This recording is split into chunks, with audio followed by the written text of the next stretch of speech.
Welcome to the Daily Blade. The Word of God is described as the sword of the Spirit, the primary spiritual weapon in the Christian's armor against the forces of evil. Your hosts are Joby Martin and Kyle Thompson, and they stand ready to equip men for the fight. Let's sharpen up.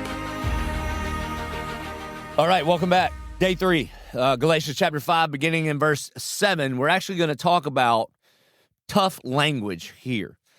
Paul says this. He says, "You were running well. Who hindered you from obeying the truth?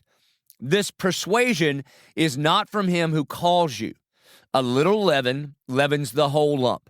I have confidence in the Lord that you will take no other view, and the one who is troubling you will bear the penalty, whoever he is." Now, if you read this, you can understand, you can almost hear it in Paul's voice. Paul is beginning to get agitated because these people that he loves, the people at the church at Galatia that he preached the gospel to, now there is some wolf coming in sheep's clothing, like we talked about a few weeks ago, and he is beginning to pervert the gospel and lead these people that Paul has been discipling astray. Verse 11, he says, "But if I, brothers, still preach circumcision, why am I still being persecuted? In that case, the offense of the cross has been removed." In other words, if you think that you can do some things, whether it's circumcision or baptism or pray a prayer or whatever it is, if you think you can do some things to earn a right standing before God, then the offense of the cross itself has been moved. And then Paul makes this statement, and there's a lot of emotion here. He says, "I wish those who unsettle you would emasculate themselves." Well, that doesn't nearly carry the weight of what Paul is actually saying. Paul is using some tough language, some hard language, maybe even some, it would have been very, very offensive, especially to the Judaizers who heard this in the first century.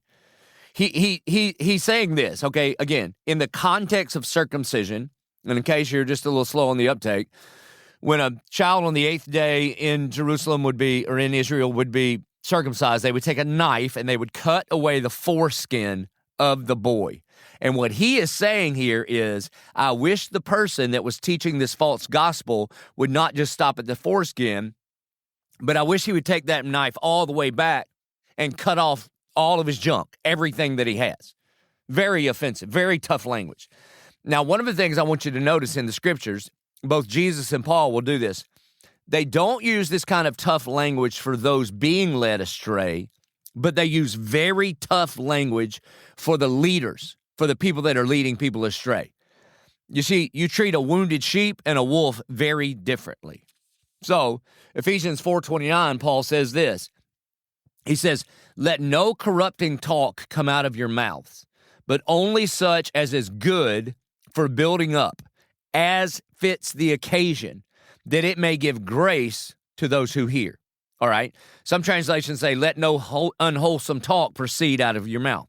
So you should ask yourself, men, does unwholesome talk come out of your mouth?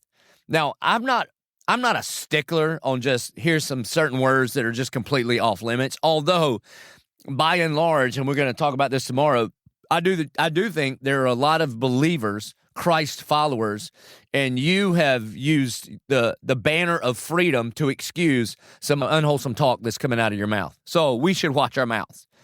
But the question is the thing that you're saying corrupting? And even if it's true, according to Ephesians 4:29, just because something's true doesn't mean it necessarily needs to be said. The real measure is, but only such as is good for building up. If it helps the need of the hearer, then it's time to say it. But just because it's true, it doesn't mean that you necessarily have a right to say it. And it says, as it fits the occasion. Listen, not all occasions are the same. Now, again, this is not a license for you to just use cuss words all the time, but all occasions are not the same. Sitting around the dinner table with your family is a different occasion than being in the locker room or sitting around the fire pit. And he says that the words that come out of our mouth, they ought to give grace to those who hear. And I've shared this before, but, here in the South, you can use words that sound like a blessing to curse somebody. Like if you've ever heard some grandma say, "Bless your heart," they're actually cursing you. They're telling you, well, you're too dumb to talk to. And Many times I've finished a sermon and a guy's come up to me, a brand new person at our church, and they've used curse words to bless me. Man, that was an effing great sermon. Now, again, I don't think that's a wise use of words whatsoever, but the point is not just what the actual word is, but the meaning behind it. So again, one of the things that you're going to see with Paul is he does not mind using tough language in a tough situation that builds up, that protects certain people, that calls to account others, but it is for the building up of the church. Men, I dare you to take a little account of the language coming out of your mouth with your coworkers, with your brothers, especially with your family, and ask yourself, am I using words? Am I using the power of the tongue that God has given me to help build up, to edify, to make much of, to call to account, to speak the truth, to build up? Or am I using my mouth to tear down? I hope and pray